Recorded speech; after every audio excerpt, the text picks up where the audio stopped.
On pense souvent connaître le ça, le moi et le surmoi. On a tous en tête cette image d'Épinal, tu sais, le petit diable sur une épaule, l'ange sur l'autre, et puis nous au milieu qui choisissons. Oui, la caricature classique. Exactement. Mais ce qu'on oublie, et ce que les textes de Freud montrent de manière assez brutale, c'est que ce n'est pas du tout une négociation équilibrée. C'est plus proche d'une prise d'otage. Ah oui, l'image est forte, mais juste. Et le moi, notre précieuse conscience, n'est souvent que le porte-parole un peu dépassé des ravisseurs. C'est exactement le point de départ qu'il faut avoir. Il faut sortir de cette caricature pour entrer dans la salle des machines. Pour ça, on va s'appuyer sur une pile de documents assez éclairants. On a des articles de synthèse, bien sûr, de laphilosophie.com ou jepense.org pour poser un peu les bases. D'accord. Mais on va surtout s'appuyer sur les textes de Freud lui-même. Le moi et le ça de 1923, là où il formalise tout ça, et puis son essai plus tardif et beaucoup plus sombre, Malaise dans la civilisation. Notre mission, donc, comprendre comment fonctionne cette mécanique interne, pourquoi Freud a eu besoin de l'inventer, et surtout voir en quoi cette théorie, qui a un siècle, est peut-être plus pertinente que jamais pour comprendre nos propres tiraillements. C'est le but. Alors, commençons dans le début. Avant le ça, le moi et le surmoi, il y avait un autre modèle, la fameuse division entre conscient, préconscient, inconscient. Pourquoi ça ne suffisait plus? Parce qu'en pratique, dans son cabinet, Freud tombe sur un os, un vrai paradoxe qui fait vaciller tout son système. Le problème vient du moi. Du moi. Oui. Dans sa première théorie, le moi est plus ou moins assimilé à la conscience. C'est l'instance qui perçoit la réalité, qui raisonne et qui a pour rôle de refouler les pulsions, les souvenirs dérangeants dans l'inconscient. Attends, là je suis un peu perdue. On nous a toujours présenté le moi comme le centre de la conscience, le je qui pense. Comment est-ce qu'une partie de ce je peut être inconsciente? Ça semble complètement contradictoire. Et c'est la découverte qui change tout. Freud observe chez ses patients des résistances pendant la cure. Le patient, il veut guérir, il collabore consciemment, mais quelque chose en lui freine, résiste. D'accord.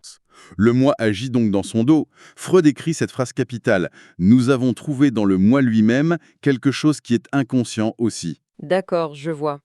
La frontière n'est plus aussi nette. Ce qui est censé surveiller la prison avait lui-même des activités clandestines dont il n'était pas conscient. C'est une excellente image.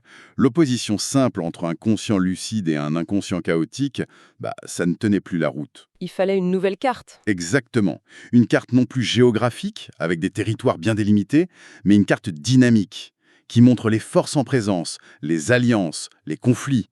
C'est ça la seconde topique. Et pour comprendre cette dynamique, il faut commencer par la source d'énergie brute de tout le système, j'imagine. Le Ça. ou S en allemand. Rien que le nom est parlant. Ce n'est pas je, c'est ça, une chose, une force impersonnelle. Tout à fait. Et Freud emprunte d'ailleurs le terme à un médecin de son époque, Georges Grodek, qui avait cette formule géniale « Nous sommes vécus par des forces inconnues ». Vécu. Le ça, c'est ça. C'est le réservoir originel de toute l'énergie psychique, la libido.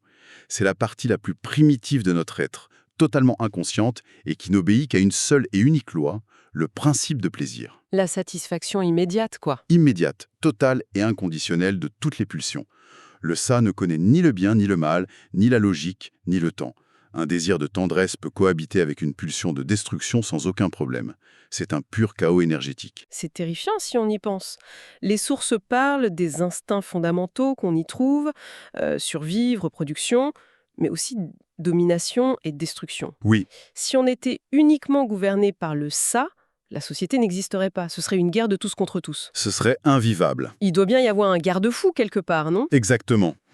Et ce garde-fou, Freud lui donne un nom. Le surmoi. Et là, il faut tout de suite tordre le cou à l'image de l'ange bienveillant sur notre épaule. Ah, ce n'est pas ça. La réalité freudienne est beaucoup plus complexe et franchement plus inquiétante. Le surmoi, c'est l'intériorisation des interdits, des normes, des exigences. Ça commence avec les parents, puis ça s'élargit aux éducateurs, à la société. C'est-à-dire qu'il se forme quand l'enfant renonce à ses désirs pour les parents et s'identifie à l'autorité parentale, souvent le père. C'est ça. Mais ce qui rend le surmoi si particulier, c'est sa nature profondément paradoxale. Il ne se contente pas de dire « ne fais pas ça ». Il envoie au moi une double injonction absolument impossible à satisfaire. C'est-à-dire? D'un côté, il dit « tu dois être comme ton père ». C'est l'idéal à atteindre. Mais de l'autre, il martèle « tu n'as pas droit d'être comme ton père. Tout ce qui est à lui t'est interdit ». Ah oui, c'est un ordre et son contraire. Exactement. Et c'est là que le concept devient complètement fou. Parce que c'est sur moi, il ne se contente pas d'être un juge, il est totalement paradoxal. Il nous pousse vers un idéal tout en nous interdisant de l'atteindre. C'est une machine à créer de l'insatisfaction. Et surtout, du sentiment de culpabilité. C'est sa fonction première. Le surmoi est une instance en grande partie inconsciente qui observe le moi en permanence, le juge et le punit sous forme de culpabilité, d'angoisse. C'est un tyran intérieur, en fait. Un tyran qui peut être d'une cruauté sans nom.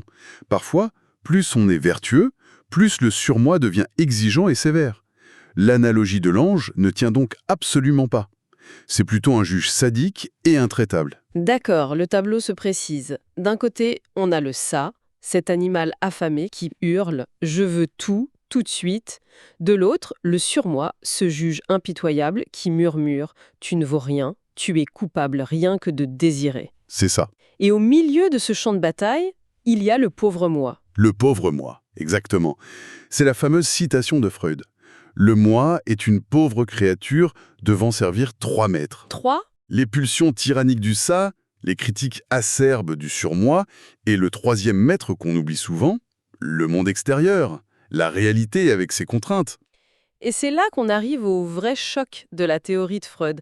On aime se voir comme le capitaine de notre navire, le PDG de notre esprit. Oui, l'illusion du contrôle. Et Freud nous dit « Non, vous n'êtes au mieux qu'un attaché de presse stressé qui passe son temps à justifier les décisions prises par un animal enragé et un juge fou.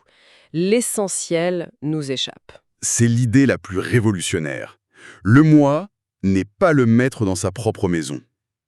Il est régi par ce que Freud appelle le principe de réalité.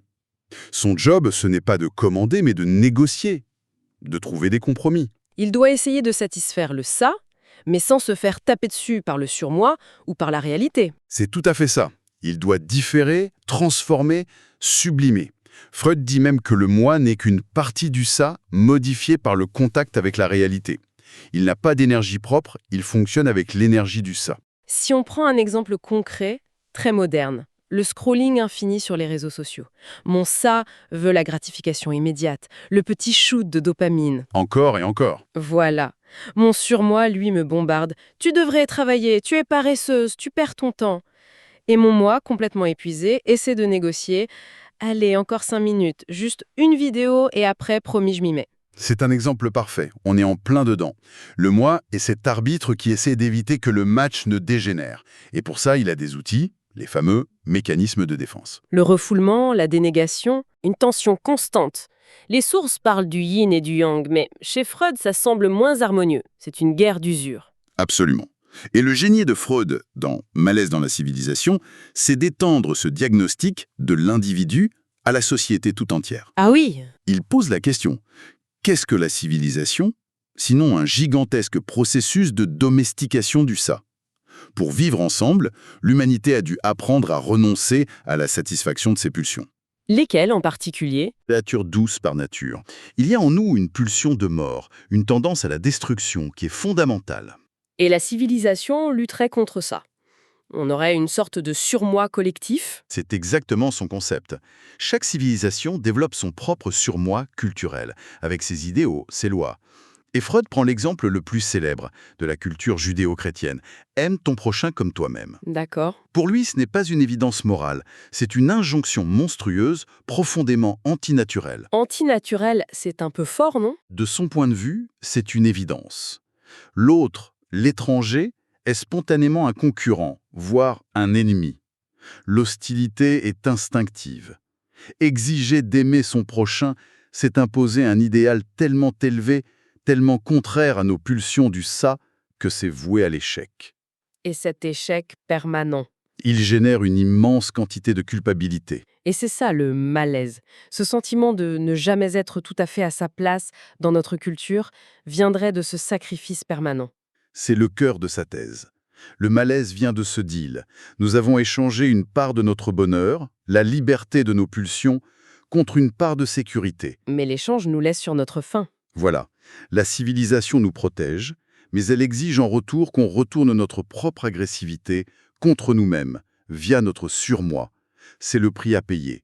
Et ce prix, c'est un sentiment de culpabilité diffus et permanent. C'est une vision incroyablement sombre du progrès. Plus la civilisation avance, plus elle devient exigeante, et donc plus elle nous rend coupables et malheureux. Ça fait penser au burn-out, à la pression à la performance. C'est une lecture tout à fait freudienne. Le surmoi collectif moderne nous dit « sois productif, sois heureux, sois en forme, sois un bon parent ». Ces injonctions sont aussi écrasantes que l'été « aime ton prochain ». Le malaise change de visage, mais la structure du conflit reste la même. Alors, si on résume, cette plongée nous éloigne radicalement de l'image de départ. On a le ça, désir brut, on a le surmoi, non pas un guide, mais un juge intériorisé, souvent cruel, et entre les deux, le moi. Ce n'est pas un souverain, mais un diplomate sous pression constante. C'est une excellente synthèse. La grande leçon, c'est que la conscience n'est qu'une petite partie émergée d'un iceberg de conflits inconscients. Parfaitement résumé. Et ça nous laisse avec la question finale, vertigineuse, que Freud pose à la toute fin de Malaise dans la civilisation. Il a passé tout le livre à analyser la psyché, et il conclut en se demandant Oui, si ce processus de renoncement, de sacrifice des pulsions et de culpabilité croissante s'applique à la société entière. Ne pourrait-on pas alors poser le diagnostic que des civilisations, voire l'humanité dans son ensemble, peuvent devenir névrosées sous le poids de leurs propres exigences? une civilisation entière qui deviendrait malade de sa propre morale? Exactement. Freud se demande si notre quête de maîtrise et de perfection, notre surmoi collectif toujours plus exigeant, n'est pas en train de nous mener collectivement à un point de rupture. Il n'a pas la réponse, il pose juste la question. Et un siècle plus tard, elle résonnait avec une force assez troublante.